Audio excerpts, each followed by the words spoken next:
Podium Podcast. Lo mejor está por escuchar.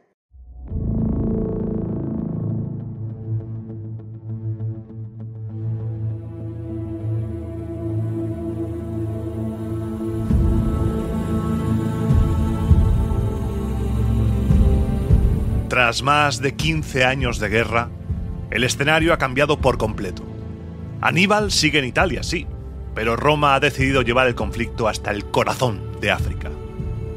Mientras el Senado, como cada año, reorganiza mandos y provincias, Escipión continúa su ofensiva en territorio enemigo, y es allí, en las llanuras de Numidia, donde el destino de la Segunda Guerra Púnica comienza a tomar forma. Con una maniobra digna de su leyenda, Escipión prenderá fuego a los campamentos de Sífax y Asdrúbal, desatando el pánico en Cartago. Lo que comenzó con una campaña relámpago de Aníbal por los Pirineos y los Alpes sembrando el terror entre los romanos, está a punto de terminar con una campaña relámpago del futuro africano sembrando el terror entre los cartagineses. Te doy la bienvenida a Roma Aeterna. Roma Aeterna, una producción de Podium Podcast con Iván Martín.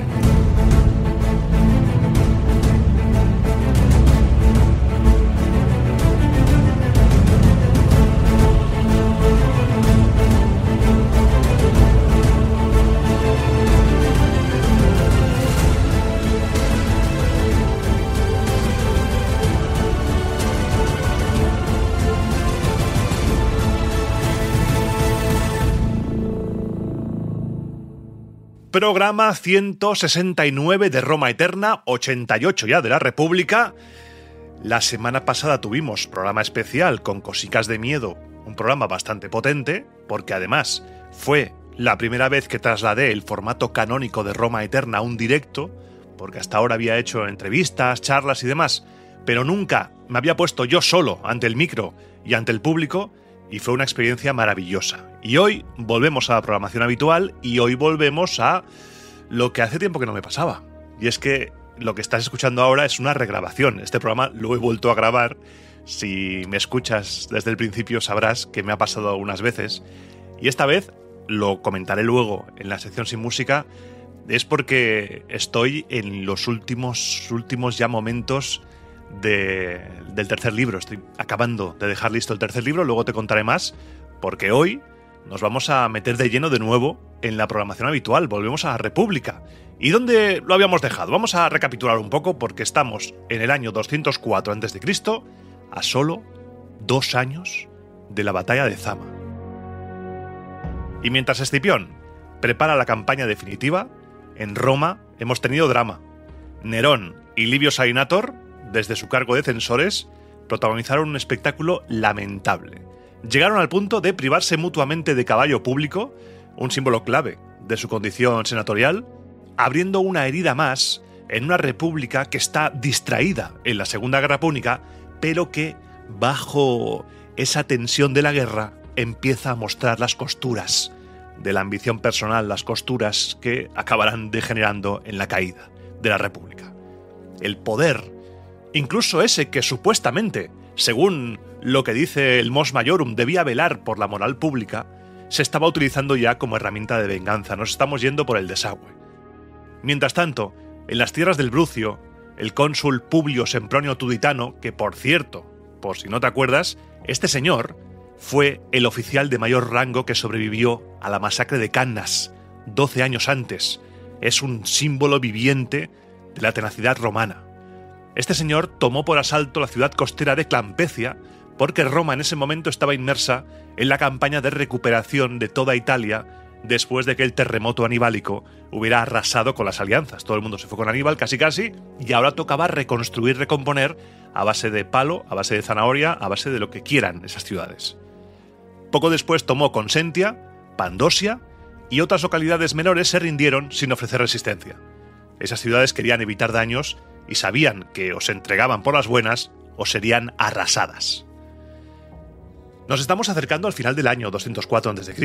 y el otro cónsul, Cornelio Cetego, fue llamado de vuelta por el Senado desde Etruria porque la situación allí estaba controlada. En Etruria no había guerra, estaba todo en calma y tenía una misión: Cornelio Cetego debía presidir los comicios.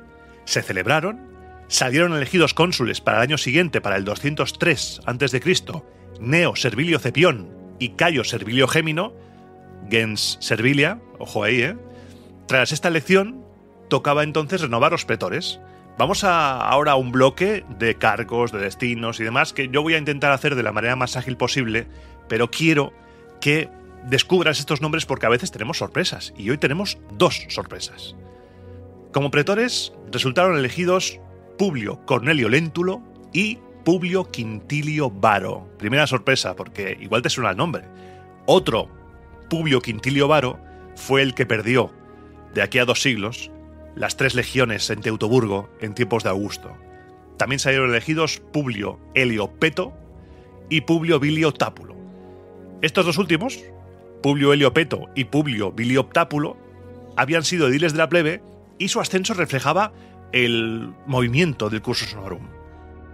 Luego también tenemos que reportar muertes de sacerdotes, por lo que se tuvieron que nombrar nuevos en su lugar. Tiberio Vetulio Filón fue elegido y consagrado Flamen Martialis, sacerdote de Marte, en sustitución de Marco Emilio Regilo, fallecido el año anterior, y en lugar del también fallecido Marco Pomponio Matón, que era augur y decémbiro, fueron designadas 2 personas, Marco Aurelio Cota, como nuevo decémbiro, y Tiberio Sempronio Graco como augur. La segunda sorpresa porque, ojo al dato, este hombre es el padre de los hermanos Graco. Nos acercamos. Y si su fecha de nacimiento es correcta, porque las fuentes dicen que fue alrededor del 220 a.C., este chaval tiene ahora 16, 17 años, cuando asume el cargo.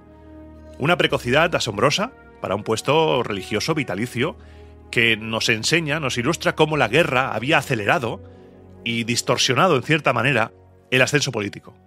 Las grandes familias buscaban asegurarse cargos clave para sus miembros más jóvenes, garantizando así el control sobre los auspicios de Roma.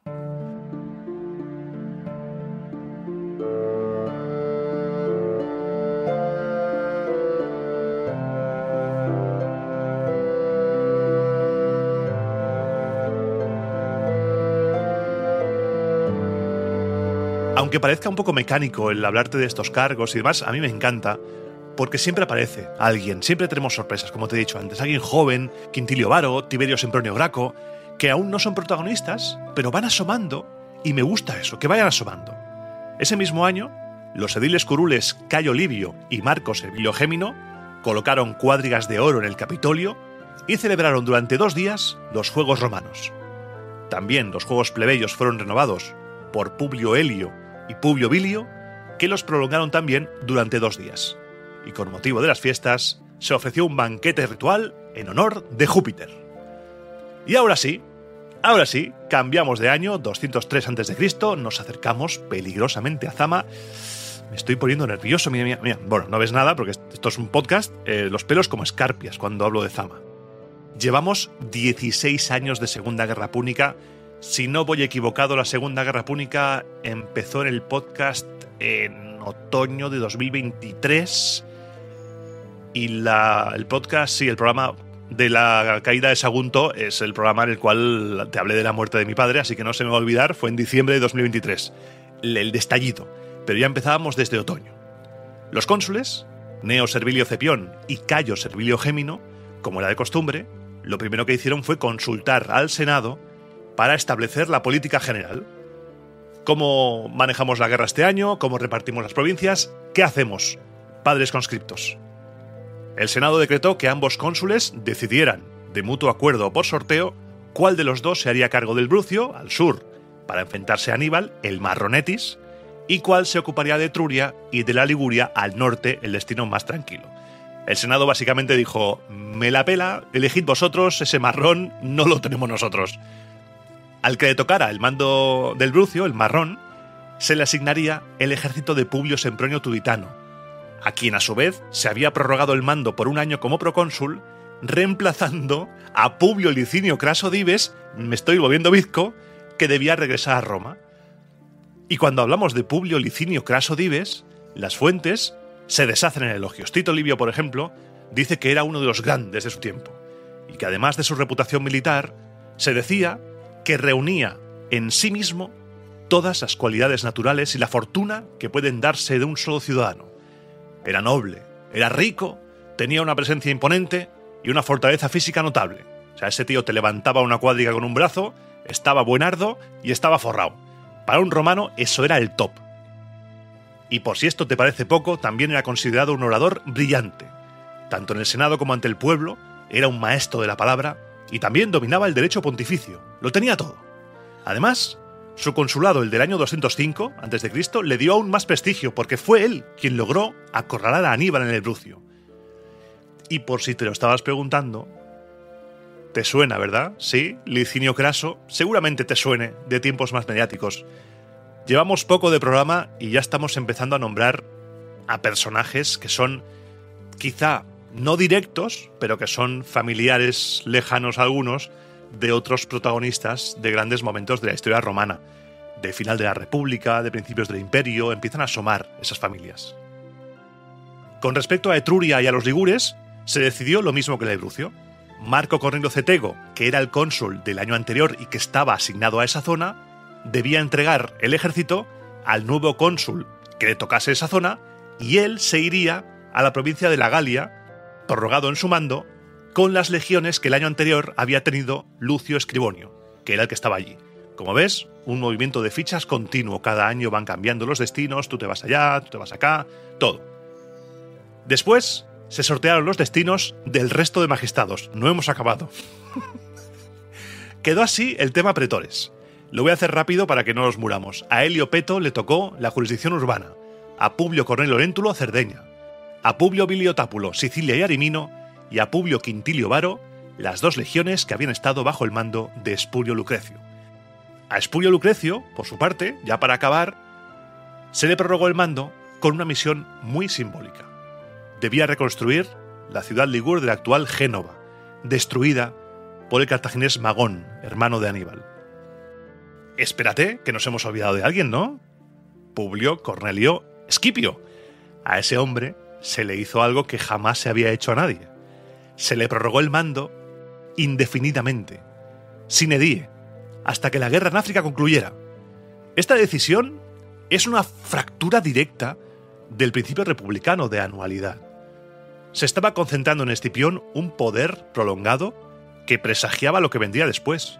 Estamos en la antesala de la era de los grandes generales de la República tardía que se van a comer a la República. Además, como preparación para la campaña africana, el Senado ordenó celebrar una rogativa pública, una oración oficial a los dioses, pidiendo que toda operación en África resultara favorable al pueblo romano y a su ejército. Estamos preparando todo para la campaña final. Y como las mejores tropas de Sicilia se las había llevado Escipión, que tócate los huevos, esas tropas hace unos años eran unos parias y eran lo peor, y ahora las fuentes las consideran de élite, como no había soldados ya en Sicilia, había que reclutar 3.000 soldados para la guarnición de allí.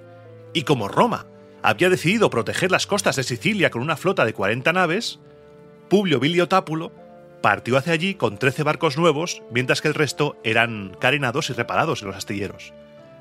Marco Pomponio Matón fue elegido comandante de la flota para Sicilia, Neo Octavio fue el encargado de vigilar las costas de Cerdeña, aunque bajo las órdenes de Publio Cornelio Léntulo, y el Senado ordenó a Marco Marcio proteger las costas italianas, porque nadie sabía por dónde iba a escapar Aníbal.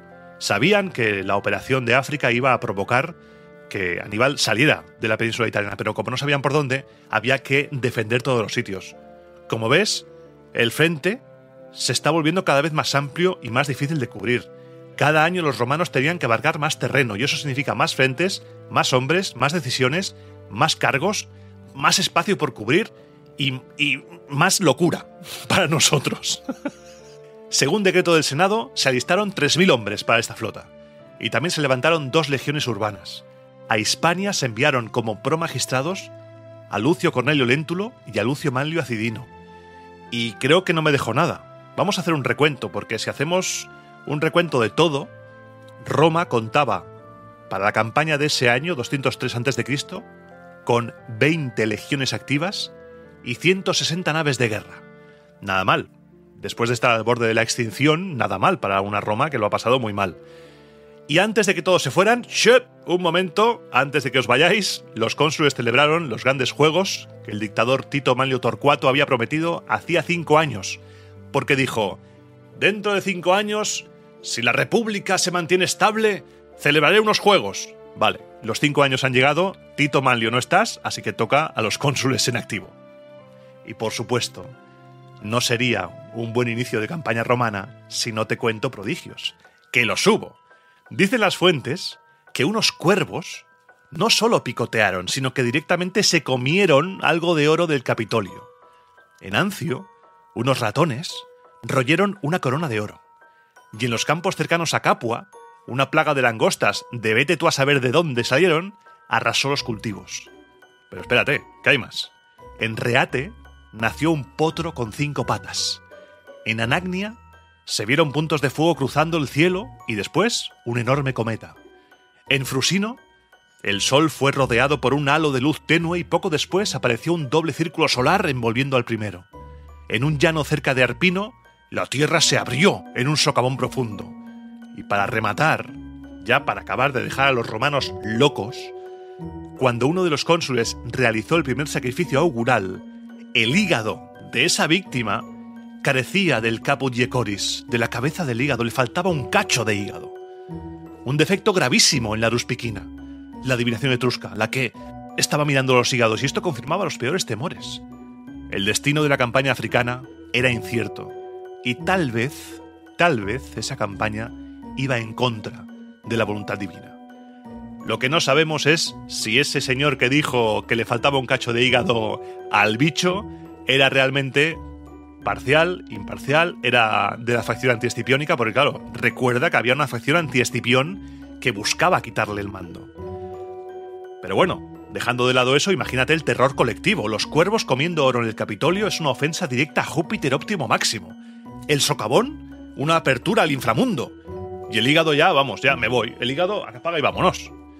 Todo esto tuvo que ser expiado con víctimas adultas, siguiendo al pie de la letra las instrucciones del Colegio de Pontífices, que indicó exactamente a qué dioses había que ofrecer sacrificios.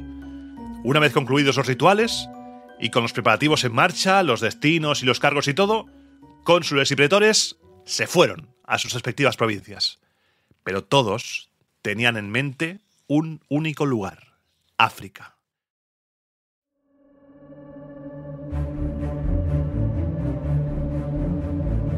Todos sabían que el destino de la guerra estaba ahí, y todos querían llevarse bien con Escipión, porque en aquel momento, a pesar de esa facción que iba en contra suya, Escipión era la gran celebridad de Roma, era el general más famoso del momento, era el hombre, The Man, era The Man en ese momento.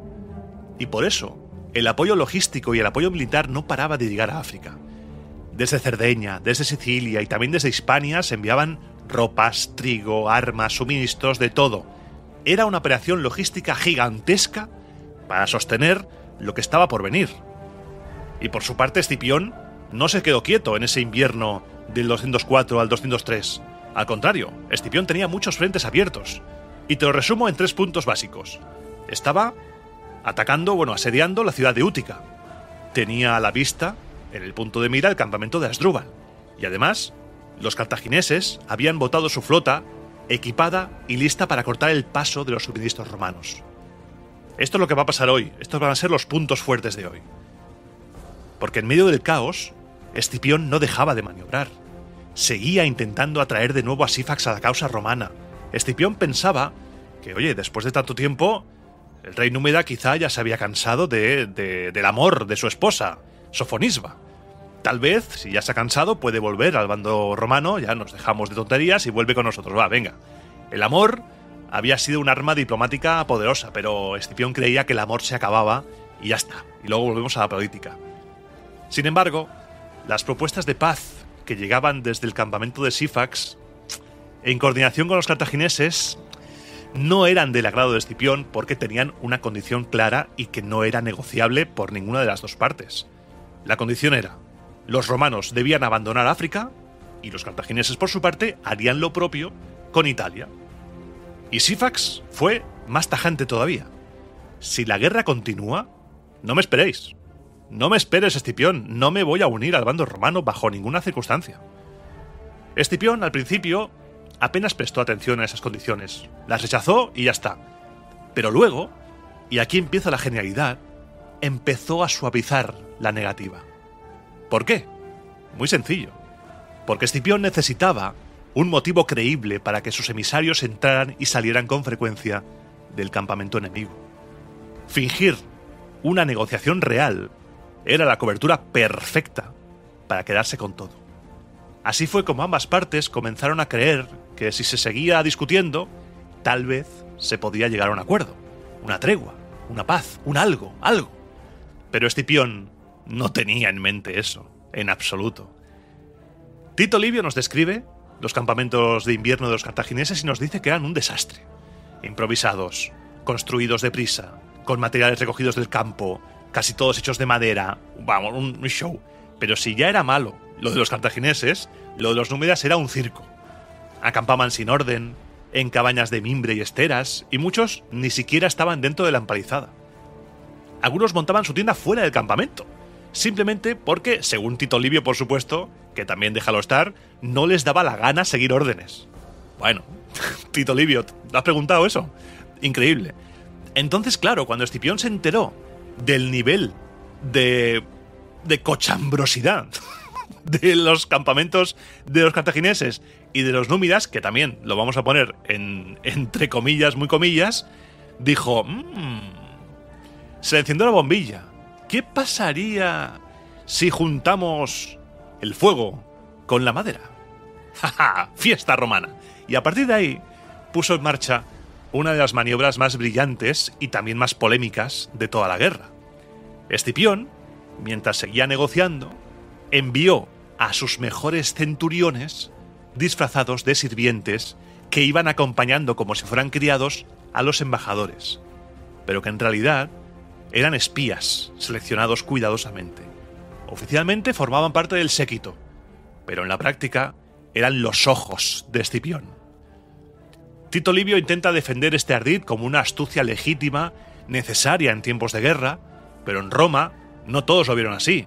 Muchos consideraron que se trataba de una traición de la fides, de la buena fe, un juego sucio, una trampa disfrazada de diplomacia, una violación casi directa de lo que es el derecho de la diplomacia. No puedes estar negociando y espiar. Pero lo cierto es que el plan funcionó muy bien, porque una vez dentro, estos hombres exploraron cada rincón del campamento enemigo, analizaron todo, las entradas, las salidas, la organización interna, qué zonas estaban ocupadas por los cartagineses y cuáles por los númidas, cuánta distancia había entre el campamento de Asdrúbal y el de Sífax, cómo funcionaban las guardias nocturnas, qué puntos estaban menos vigilados, incluso si era mejor atacar de día o de noche, porque igual de día los guardias de una zona son más vagos que los de otra. Y lo más brillante de todo, Escipión es un cabrón, pero es nuestro cabrón. Cada vez mandaba a centuriones, a espías distintos. Con cada nueva reunión, nuevos sirvientes acompañaban a los emisarios.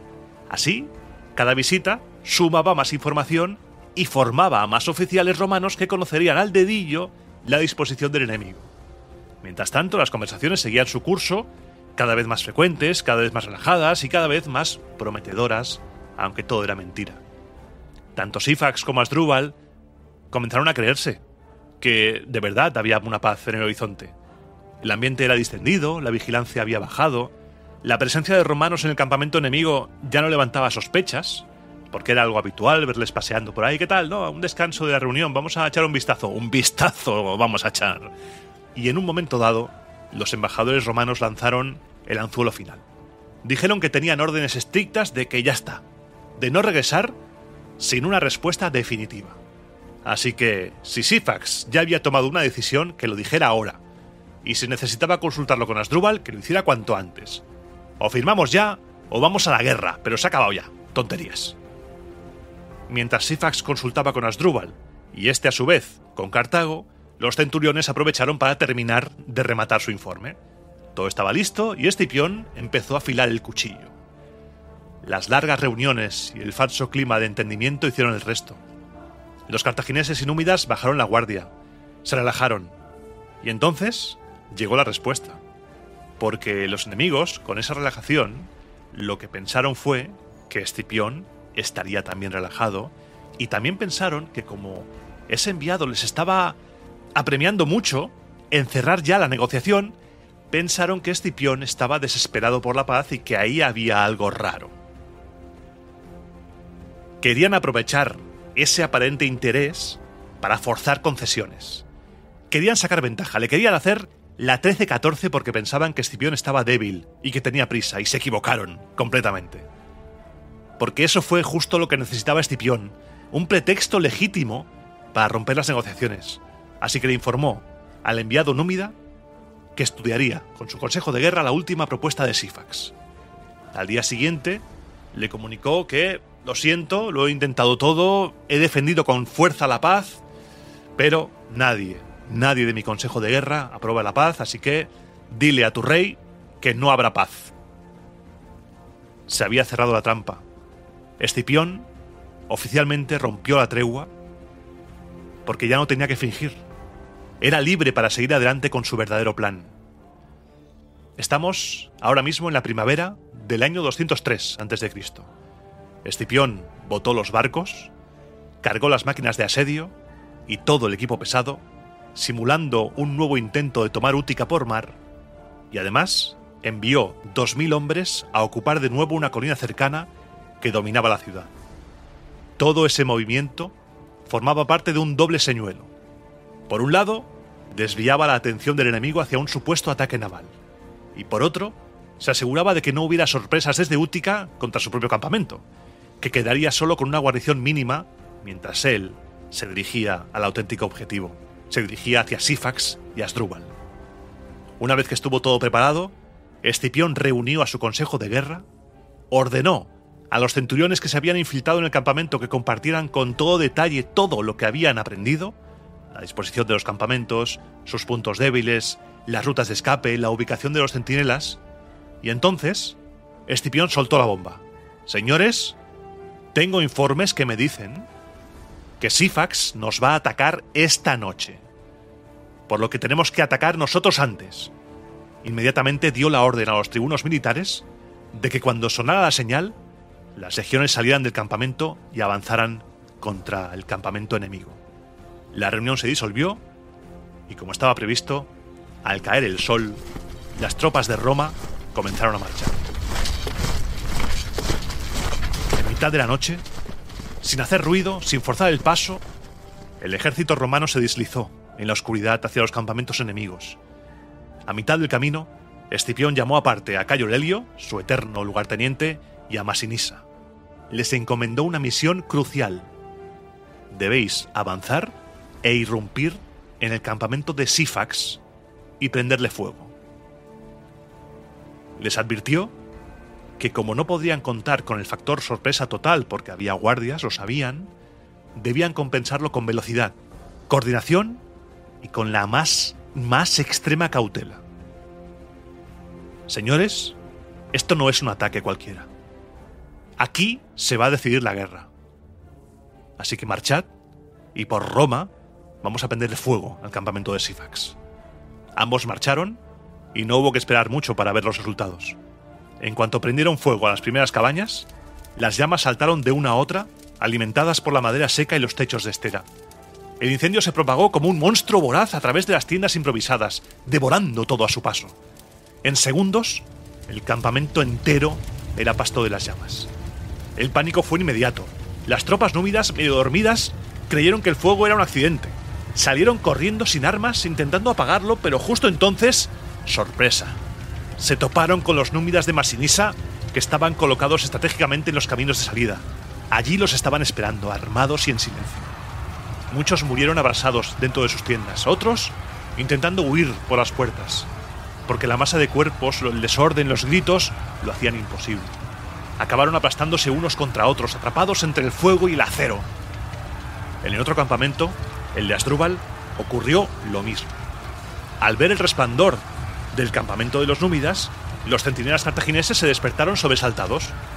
Y como los númidas, ellos también pensaron que era solo un incendio. Ni siquiera sospechaban que estaban bajo ataque.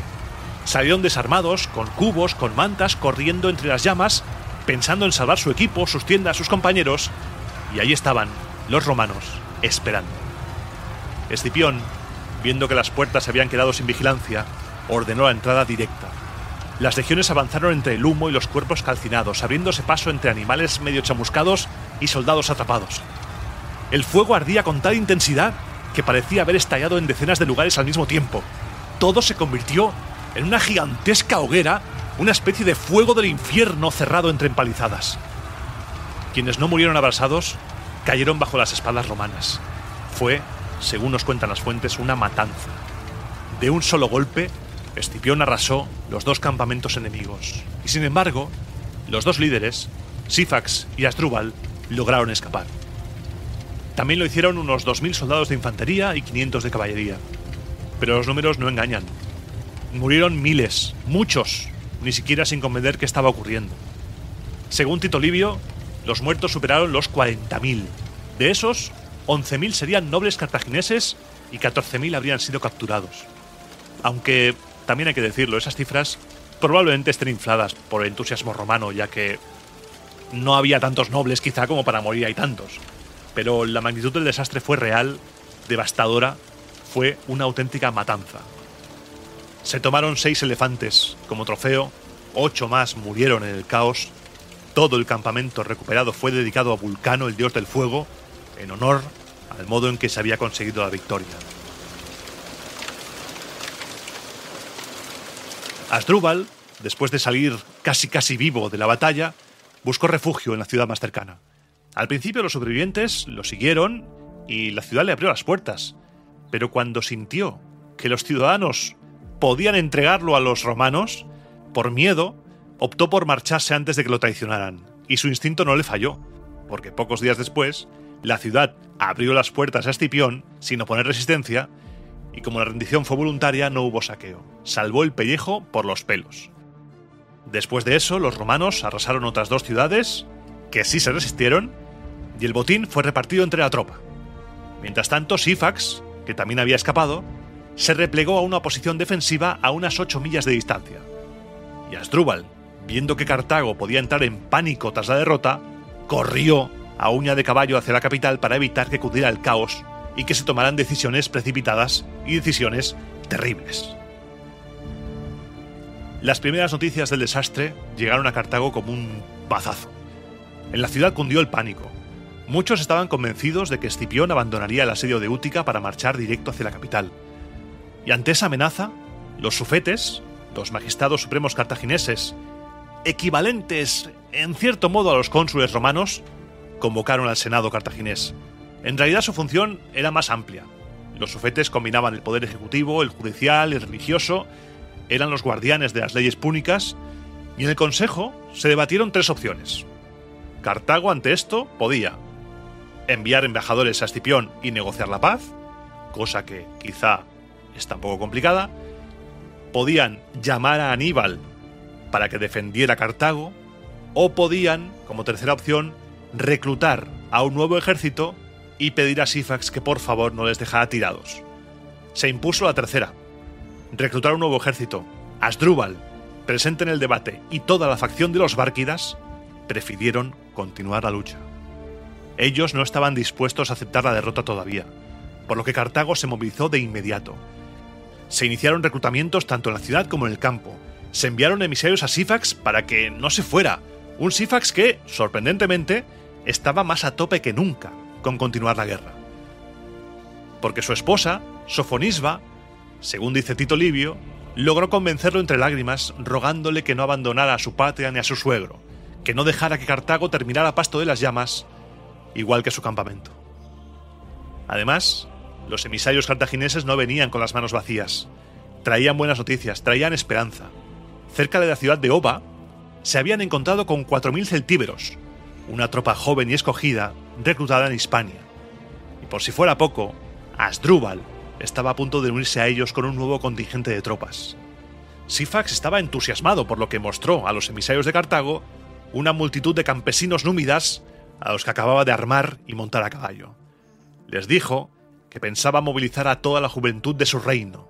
Según él, lo que había ocurrido no había sido una derrota militar, sino un accidente. El enemigo no le había vencido con las armas, sino con fuego, y eso, en su mentalidad, no contaba como una batalla perdida. Pocos días después, Sífax y Asdrúbal volvieron a unir sus fuerzas. En total, el nuevo ejército contaba con 30.000 hombres. Mientras tanto, Escipión, creyendo que los cartagineses estaban ya vencidos, se había volcado de nuevo en el asedio de Útica. Tenía las máquinas de guerra acercándose a las murallas cuando de repente le llegó la noticia. La guerra seguía, Cartago no se rendía y había un nuevo ejército. Entonces dejó un pequeño contingente frente a Útica, lo justo para que pareciera que el asedio seguía en pie, y él, con el grueso del ejército, marchó directamente hacia los enemigos. Primero acampó en un altozano a unas 4 millas del campamento de Sífax. Al día siguiente, descendió con su caballería a lo que las fuentes llaman los Llanos Grandes, una llanura extensa al pie de la colina. Según Polibio, fueron 5 días de marcha hasta llegar allí. Una vez instalado, Escipión comenzó a tantear la posición enemiga, provocó escaramuzas menores, tanteó sus defensas, observó cómo reaccionaban y durante 2 días no ocurrió nada reseñable. Salidas desordenadas, cargas poco decisivas, pero al 4.º día, ambos ejércitos salieron y formaron para una batalla en condiciones. La disposición fue la clásica. Escipión colocó a los Astati al frente, con los príncipes detrás y los Triari, como era costumbre, en la reserva. Si una batalla llegaba a los Triari, era símbolo de que había ido muy mal. La caballería itálica ocupaba el flanco derecho romano y en el flanco izquierdo Masinisa con sus númidas. Sífax y Asdrúbal, por su parte, enfrentaron a los númidas contra la caballería romana y a los cartagineses contra Masinisa. En el centro, a esos celtíberos. Y fue un acierto táctico.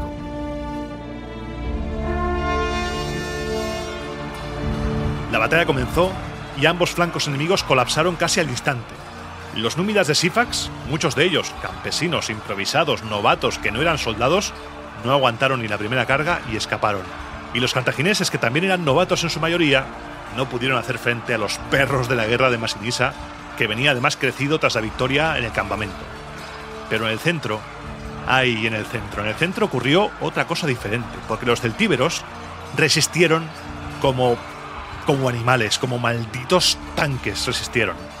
A pesar de que ambos flancos habían caído, ellos no se movían, luchaban rodeados, porque sabían que no había retirada. Estaban en tierra enemiga, contra Escipión, que les había perdonado en Hispania y encima ellos se habían alistado para enfrentarse a él, sabían que no habría perdón, y eso les volvió imparables. No peleaban por escapar, peleaban para ganar o morir. Uno tras otro fueron cayendo, inevitablemente, y se fueron apilando sobre sus compañeros muertos. Su resistencia fue gloriosa, pero al fin y al cabo fue inútil. Todos acabaron cayendo. La batalla terminó con victoria romana, y mientras los legionarios se dedicaban a rematar a los celtíberos, todos, tú imagínate, como si fuera una escena de Asterix y Obelix, pero con los romanos todos enfocados contra los celtíberos. Mientras pasaba todo eso, Sífax y Asdrúbal se dieron el piro una vez más. Si es que no hay nada como ser el líder para salir corriendo.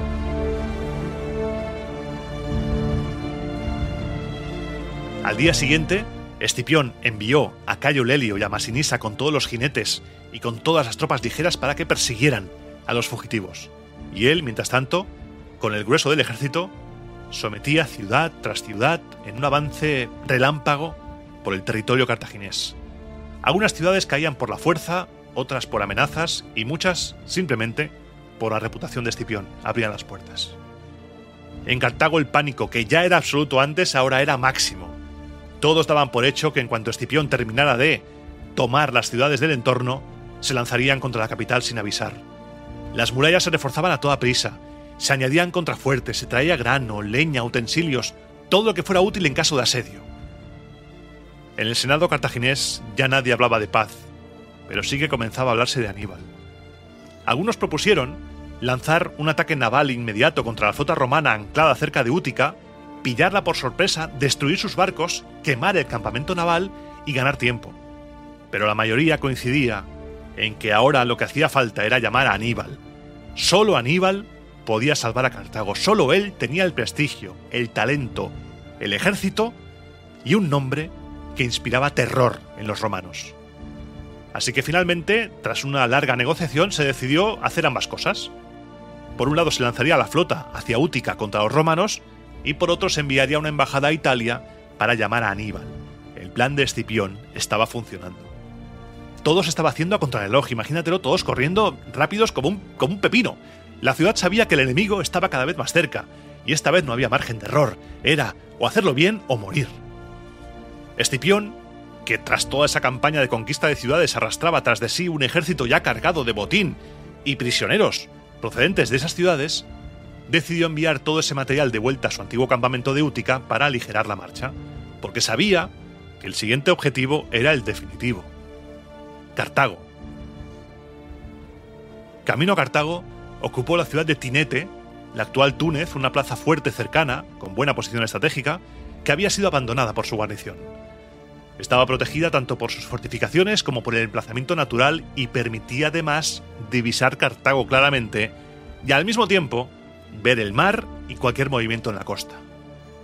Y eso fue lo que salvó a los romanos, porque mientras estaban trabajando allí, excavando trincheras para fortificar la posición, divisaron una flota cartaginesa en movimiento. Las naves salían de Cartago y por el rumbo que tenían iban directas a Útica. Escipión lo entendió de inmediato, iban a por la flota romana. Los trabajos se interrumpieron de golpe. Se dio orden de marcha inmediata, los legionarios formaron en columna a toda velocidad y salieron casi corriendo. Había que evitar que la flota cartaginesa atacase por sorpresa a los barcos romanos, que estaban atracados proa a tierra, preparados para un asedio, no para el combate. No estaban listas las naves para luchar, porque ¿cómo iban a defenderse unas naves cargadas de torres, rampas, catapultas, pasarelas de asalto, convertidas en simples transportes de guerra o directamente encajadas contra las murallas de Útica como puentes flotantes contra unas naves preparadas para el combate naval? Escipión, en cuanto llegó, reorganizó el dispositivo naval en tiempo récord. Retiró hacia adentro a las naves más aptas para maniobrar, colocándolas en retaguardia, a modo de respaldo, y con lo que tenía delante, improvisó algo extraordinario. Dispuso 4 filas de naves de transporte, una junto a otra, uniéndolas con mástiles y con vergas atravesadas, sujetas con cables reforzados. Encima, tendió tablas de paso, convirtiendo la hilera entera en una especie de fortaleza flotante, un muro continuo desde el cual los soldados podían moverse, defenderse y, lo más importante, lanzar proyectiles. Debajo de estas pasarelas, dejó libres algunos tramos para que pudieran entrar y salir barcos pequeños de reconocimiento o de enlace. Todo se montó a una velocidad vertiginosa, como he dicho antes, como un pepino de rápido. Todo, tanto cartagineses como romanos, iban como pepinos. A bordo de esas naves de transporte subieron 1000 soldados de élite y se acumuló una cantidad descomunal de armamento, especialmente proyectiles. Estaban listos para resistir un combate prolongado si era necesario. Y así, formando un muro en el agua, un muro de barcos, esperaron a los cartagineses. Y lo increíble es que si los cartagineses hubieran aprovechado el primer momento, el efecto sorpresa, el barullo, la confusión romana, si hubieran atacado de inmediato, seguramente hubieran reventado todo el dispositivo romano. Pero no. Los cartagineses, a pesar de lanzar un ataque, estaban desmoralizados. Demasiadas derrotas ya. No confiaban en sí mismos, ni siquiera en el mar, donde todavía eran superiores. Por lo que en lugar de atacar rápidamente, se pasaron el día entero navegando con calma, lentos, avanzando con la calma de quien no sabe bien qué hacer. Al caer el sol, fondearon en Rusukmón, un puerto al oeste del promontorio de Apolo, y al amanecer del día siguiente, ya en mar abierto, se desplegaron en formación de combate. En línea regular, como si esperaran que los romanos salieran a presentar batalla. Esperaron, siguieron esperando, pero al ver que no había movimiento alguno, que nadie se movía de las posiciones defensivas que no presentaban batalla naval, decidieron los cartagineses lanzar el ataque contra las naves de transporte, contra aquellas que Escipión había convertido en una muralla flotante.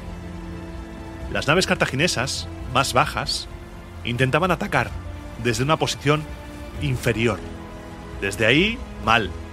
Sus proyectiles apenas alcanzaban a impactar en el blanco, y cuando lo hacían con poca fuerza. Los romanos, por el contrario, disparaban desde arriba, desde las cubiertas elevadas de los barcos de carga, que eran más altos que los cartagineses, y sus ataques eran mucho más certeros y potentes. Las naves ligeras romanas, las de reconocimiento y enlace, salían y entraban rápidamente por debajo de los puentes improvisados ante las embarcaciones. Al principio fueron las únicas que se estrellaron de frente contra la mole de las naves cartaginesas, pero luego se convirtieron en un problema. Al meterse entre las formaciones enemigas, dificultaban el fuego romano porque los suyos no podían disparar sin arriesgarse a herir a sus propios compañeros. Entonces los cartagineses dijeron, ya está, no vamos a hacer la batalla clásica naval, que era embestir a los barcos, y vamos a cambiar de estrategia. Vamos a usar unos garfios de hierro, conocidos como arpagones, pensados para enganchar, arrastrar y abordar naves enemigas, algo que posiblemente te suene, un invento que dejaron de usar los romanos pero que en la Primera Guerra Púnica se usó mucho, y los usaron con una precisión increíble. Enganchaban una nave de transporte romana, la arrastraban con sus triremes de guerra y al hacerlo rompían los amarres que unían toda la línea defensiva. Las naves que estaban conectadas unas a otras quedaban repentinamente sueltas. Algunas eran arrastradas en bloque, otras quedaban a la deriva. Toda la estructura flotante de Escipión se desintegró en cuestión de minutos. Los defensores apenas tuvieron tiempo para saltar de una hilera a otra. Más de 60 naves de transporte fueron arrastradas de popa hasta Cartago y los romanos se quedaron como quien ve cómo la grúa se lleva una hilera entera de coches mal aparcados, o como cuando ves a un montón de carros del súper juntos avanzando. La victoria cartaginesa fue total, y el entusiasmo fue inmediato, desproporcionado incluso. No les faltaba razones para la alegría. Después de unas semanas duras, joder, ya toca un rayo de esperanza, toca algo, luz. Una victoria así valía oro. Pero fue una victoria agridulce, porque todos sabían, y se quedaron con la espinita, de que si no haber sido por Escipión, por la rapidísima reacción de Escipión y por la lentitud de sus barcos, la flota romana habría sido aniquilada.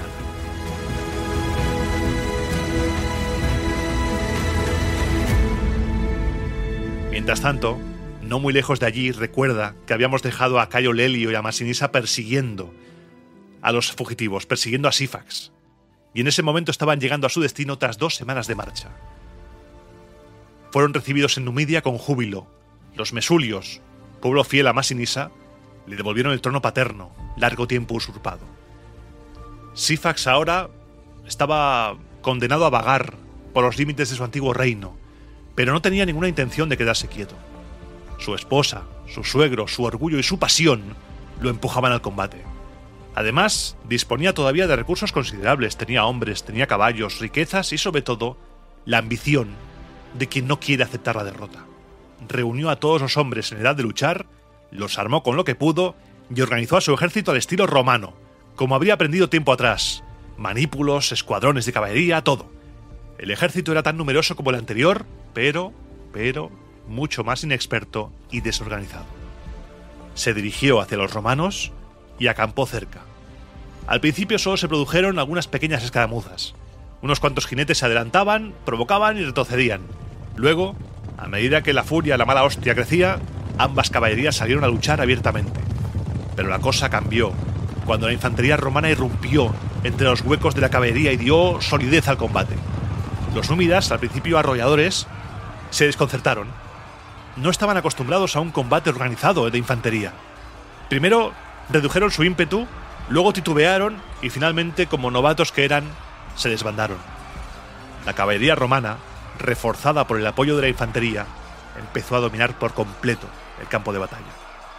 Sífax, desesperado, cabalgaba entre sus tropas intentando detener la huida. ¡No os vayáis! Apelaba a su honor, a su dignidad. ¡No me dejéis! ¡No dejéis abandonada a Numidia!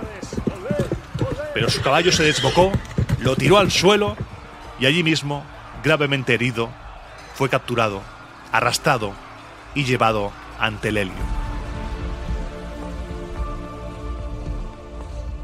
La batalla no había sido una batalla importante, apenas fueron 5.000 las bajas, unos 2.000 prisioneros, pero lo más importante había sido el golpe político.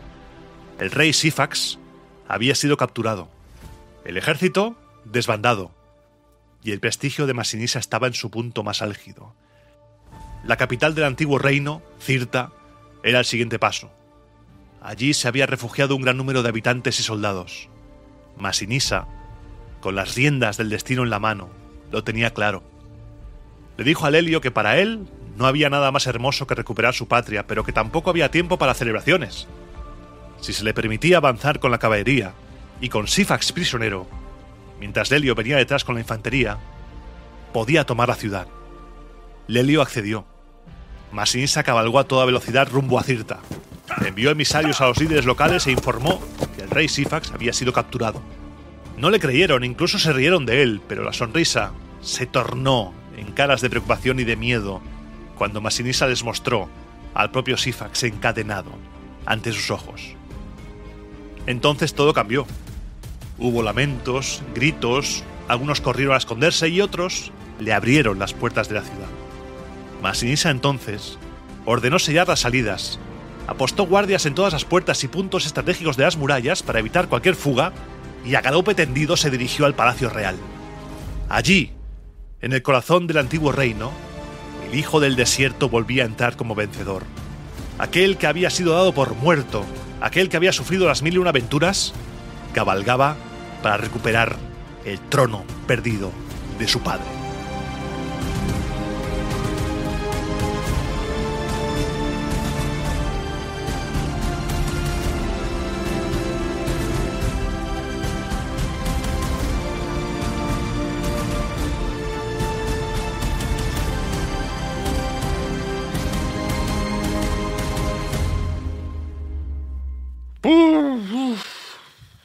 Déjame beber agua.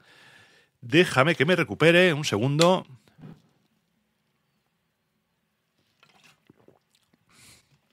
Aquí comienza la sección sin música. La sección en la que te cuento cositas. Pero lo primero de todo es darte las gracias. Gracias por llegar hasta aquí. Gracias por escucharme. Gracias por apoyarme. Sin ti esto no sería posible. Porque estamos haciendo una historia de la Segunda Guerra Púnica que a mí me está alucinando. Tengo miedo de acabar esta Segunda Guerra Púnica porque la historia de Escipión, Aníbal, ahora Masinisa, me da la vida, me encanta. Hoy hemos tenido un capítulo bélico, que hacía tiempo que no teníamos un capítulo tan bélico. Batalla en tierra, batalla por el mar, batallas 1000. Y al final, Masinisa yendo a recuperar el trono de su padre. Hice el corte aquí porque la escena siguiente con Sofonisba y tal y cual va a ser un poco más larga, quiero darle más enjundia, más empaque a todo, por lo que he decidido cortar en el momento en el que Masinisa sale corriendo en dirección al Palacio Real, para recuperar el reino. Y esta semana está siendo un poco estresante. Estoy grabando esto a 29 de octubre, tú lo vas a escuchar justo la semana que viene para mí, el 5 de noviembre. El primer programa de noviembre va a ser este. Y al principio del programa te decía que he tenido que regrabar, me estoy poniendo cómodo en la silla por si oyes ruidos raros. Te dije que tenía que regrabar, esto lo tuve que hacer porque no estaba contento con el resultado. Y es que estoy en pleno estrés acabando el libro. Acabando el tercer libro, acabando Roma Victa, que ya lo tienes en preventa si quieres. Y ya está listo, ya está. Estoy revisando las últimas cositas. Pero han sido unas semanas chungas porque es que desde agosto casi no he parado. Entonces ahora puedo decir que ya estoy bastante mejor y entregaré ya y ya está. Y ya lo tenemos. El tercer libro. Este libro va a ser, creo que ya lo he dicho ya, es con otra editorial, es con Roca Editorial del grupo Penguin Random House y es algo completamente diferente.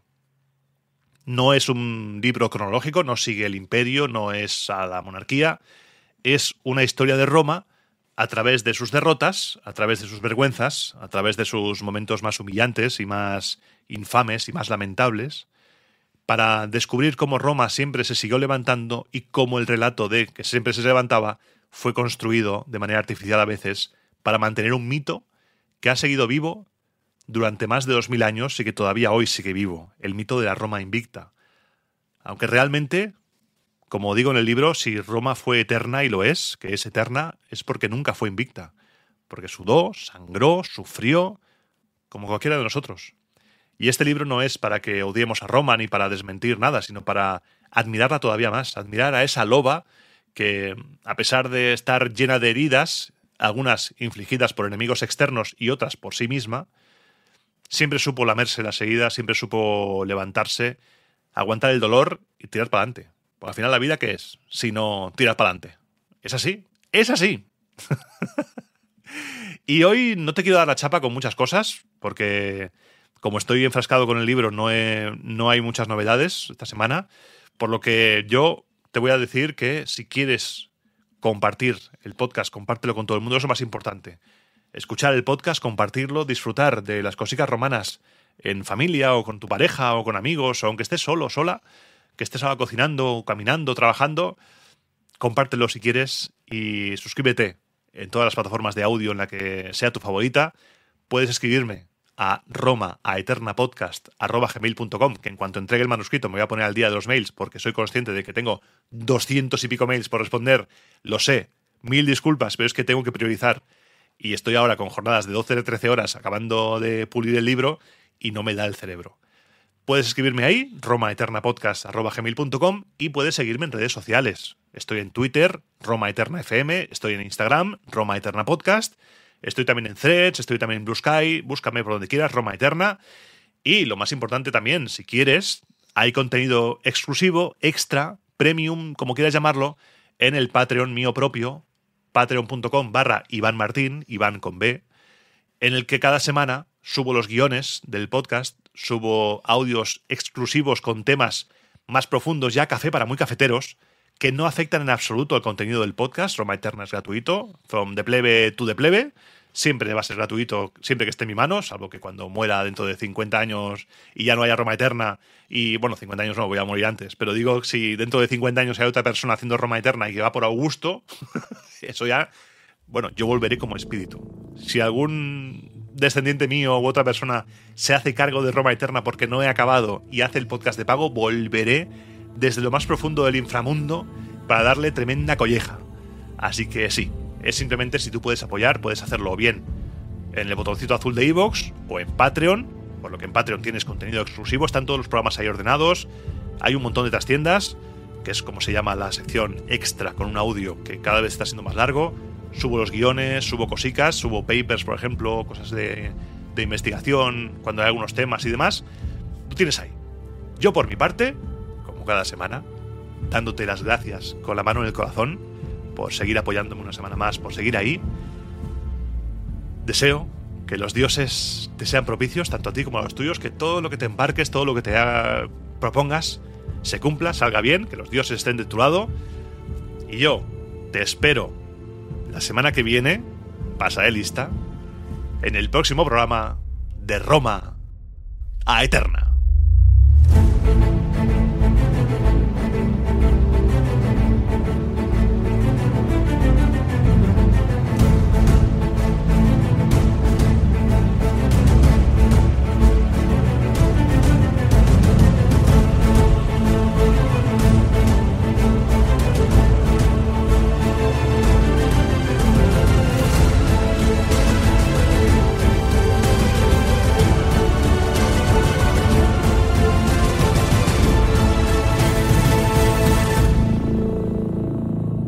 Sí. Estas semanas están siendo de ansiedad absoluta. Por eso grabé también el programa de la semana pasada, lo grabé en el Día del Tentáculo, porque dije, bueno, así tengo una semana que no tengo que editar y tal, y me avancé porque este mes de octubre está siendo de locos, de auténticos locos. Espero que lo comprendas, espero estar haciéndolo lo mejor posible, porque no me va a dar más el cerebro. Y justo ahora, cuando acabo de grabar, ahora que voy a acabar de grabar, le doy a guardar el proyecto en el Audition y voy a seguir repasando el libro, que estoy ahora en el proceso de vertebrar la bibliografía.